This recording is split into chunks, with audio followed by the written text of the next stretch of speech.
Live India 24 channel में आप सभी का बहुत बहुत स्वागत है। आइए सुनते हैं मुंशी प्रेमचंद जी द्वारा लिखित उपन्यास सेवा सदन का भाग 8। लेकिन संसार मेरी इस मर्यादा पालन को क्या समझता है? उसकी दृष्टि में इसका क्या मूल्य है? क्या यह मुझसे छिपा हुआ है? दशहरे के मेले में, मुहर्रम के मेले में, फूलबाग में, मंदिरों में, सभी जगह तो देख रही हूँ। आज तक मैं समझती थी कि कुछ चरित्र लोग ही इन रमणियों पर जान देते हैं, किंतु आज मालूम हुआ कि उनकी पहुँच सुरचित्र और सदाचारीशील पुरुषों में भी कम नहीं है। वकील साहब कितने सज्जन आदमी हैं, लेकिन आज वह भोलीबाई पर कैसे लट्टू हो रहे थे। इस तरह सोचते हुए वह उठी कि किवाड़ खटखटाऊं, जो कुछ होना है हो जाए। ऐसा कौन सा सुख भोग रही हूँ जिसके लिए यह आपत्ति सहूं? यह मुझे कौन सोने की कौर खिला रहा है, कौन फूलों की सेज पर सुला देता है? दिन भर छाती फाड़ कर काम करती हूँ, तब एक रोटी खाती हूँ, उस पर यह धौंस। लेकिन गजाधर के डंडे को देखते ही फिर छाती दहल गई। पशु बल ने मनुष्य को परास्त कर दिया। अकस्मात सुमन ने दो कांस्टेबलों को कंधे पर लट रखे हुए आते देखा। अंधकार में वह बहुत भयंकर दिख रहे थे। सुमन का रक्त सूख गया, कहीं छिपने की जगह न थी। सोचने लगी कि यदि यहीं बैठी रहूं तो यह सब अवश्य कुछ पूछेंगे, तो क्या उत्तर दूंगी। वह झटपट उठी और जोर से किवाड़ खटखटाया। चिल्लाकर बोली, दो घड़ी से खड़ी चिल्ला रही हूँ, मिनकते ही नहीं। ठंड के मारे मेरे हाथ पांव अकड़ गए। गजाधर ने शंख होकर बोला, मुझसे उड़ो मत, बताओ सारी रात कहाँ रही? सुमन निर्भय होकर बोली, कैसी रात? 9 बजे सुभद्रा देवी के घर गई थी, दावत थी, बुलावा आया था। 10 बजे उनके यहाँ से लौट आई। 2 घंटे से तुम्हारे द्वार पर खड़ी चिल्ला रही हूँ, 12 बजे होंगे। तुम्हें अपनी नींद में कुछ सुध भी रहती है? गजाधर ने कहा, तुम 10 बजे आई थी? सुमन ने दृढ़ता से कहा, हाँ 10 बजे। गजाधर बोला, बिल्कुल झूठ है, 12 का घंटा अपने कानों से सुनकर सोया हूँ। सुमन ने कहा, सुना होगा, नींद में सिर पैर की खबर ही नहीं रहती, घंटे गिनने बैठे थे।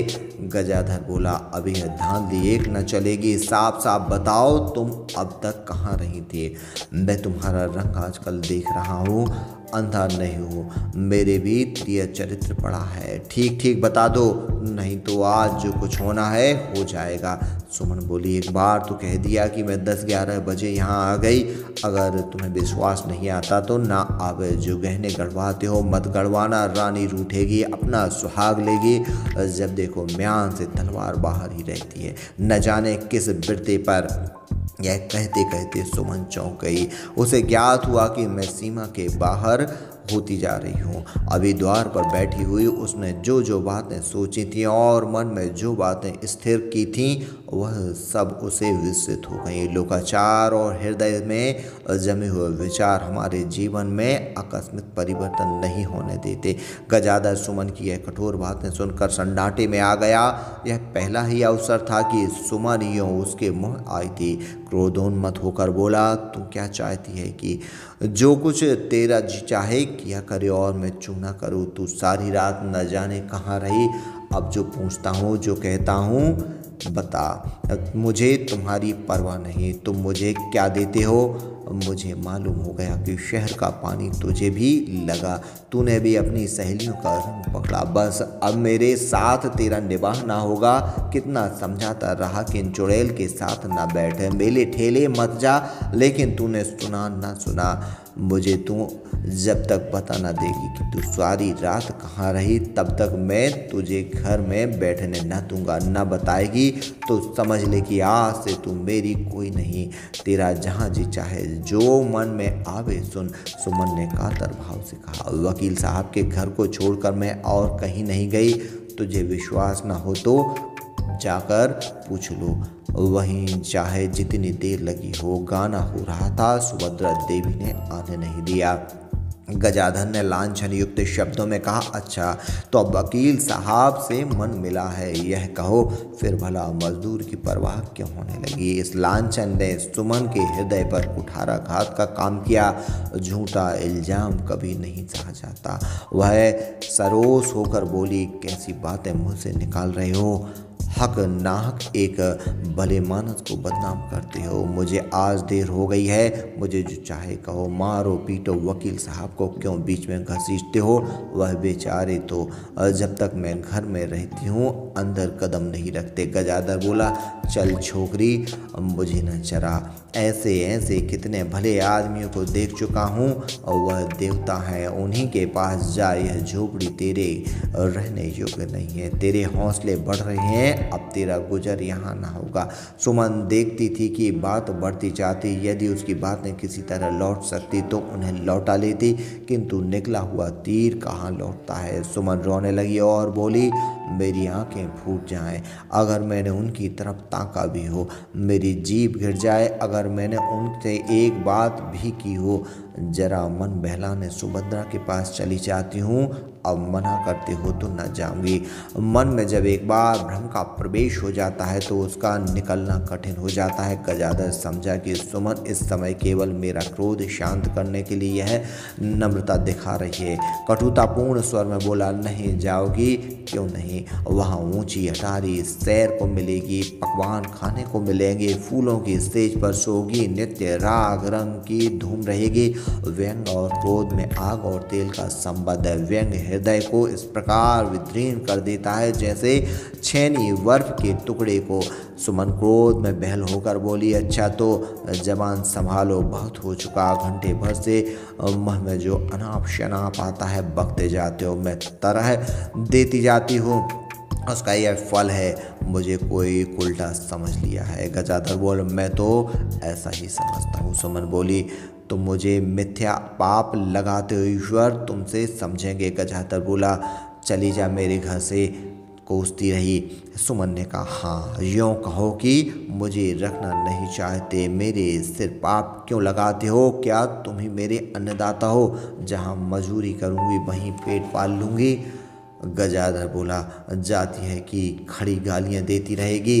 सुमन जैसी सगर्वा स्त्री इस अपमान को सह ना सकी, घर से निकलते ही धमकी भयंकर इरादों को पूरा कर देती है। सुमन बोली, अच्छा लो जाते हो। यह कहकर उसने दरवाजे की तरफ एक कदम बढ़ाया, किंतु अभी उसके जाने का निश्चय नहीं किया था। गजाधर एक मिनट को सोचता रहा, फिर बोला, अपने गहने कपड़े लेती जा, यहाँ कोई काम नहीं। इस वक्त ने टिमटिमाते हुए आशा रूपी दीपक को बुझा दिया। सुमन को विश्वास हो गया कि अब यह घर मुझसे छूटा। रोती हो बोली, मैं लेकर क्या करूँगी? सुमन ने संदूकची उठा ली और द्वार से निकल आई।